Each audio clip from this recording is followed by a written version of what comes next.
sa lahat ng sumali sa nakaraan palaban ng Thunderbird at Trebiad dito sa One Ilocos Norte Cockpit Arena. Kami at ng Thunderbird at sa lahat ng empleyado ng One Ilocos Norte Cockpit Arena ay muling nagpapasalamat sa inyo sa lahat ng nakilahok at sa solo champion ng Team Ryle. Congratulations po sa inyo. Kay ex-mayor Oscar Aguinaldo, kay Jackson Rossini, congratulations sa solo champion na inyong nakamit.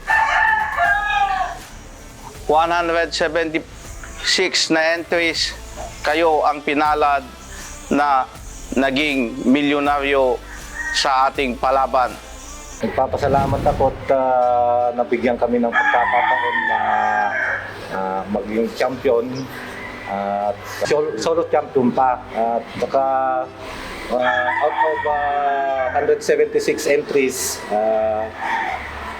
sobrang pasalamat namin, lalong-lalo na itong farm namin dito we just started last 2023, I think. Kaya nagpapasalamat din ako sa mga kasama ko namin dito sa farm at kay boss na buwang tiwala sa amin at sa preparasyon namin na yon at nakamit namin yung pagiging champion. Tsaka nagpapasalamat kami kay Boss Carlo sa mga promotion niya dito. Sobrang sikip na labanan. Salamat kami kay Boss Carlo. Tsaka yung sa labanan sa San Nicolas, sa One Ilocos Norte Cockpit, wala kang masasabi, talagang pahirapan.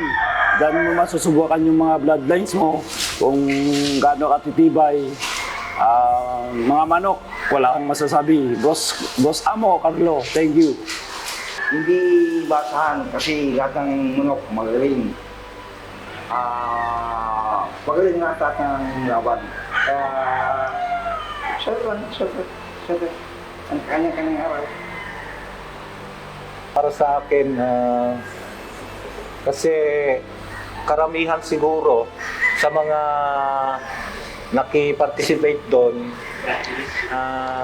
puros mga bili, kumbaga from other regions, o kung maaari galing Bacolod, ganyan. Batangas. Dito. Halo-halo. Yun yung pagka-climatize ng mga manok dito, yung pagbili nila. Kaya siguro kurang sa panahon na nabigyan naman tayo ng pagkakataon na nakapag-breed dito na mismo, kaya hindi na sa klima, kumbaga adjusted na sila rito. Yun ang isang faktor na alam ko kung bakit nakamit natin yung pagka-champion natin. Boston. Boston Roundhead, Skulin. Tapos Balahaja. Ipapasalamat kami kay Boss Carlo sa oportunidad and yung sa promoter natin, Thunderbird, and yung mga sumuporta, yung DM namin si Sir Ryan Aguinaldo, and yung mga iba pa. Muli po kaming nangungumbida sa aming susunod na promotion sa December 28, 6 tag, 6 cup. 5 million guaranteed naman ang aming ibibigay. Sana po magkita-kita muli tayo. Maraming salamat, Bayang Sabungero.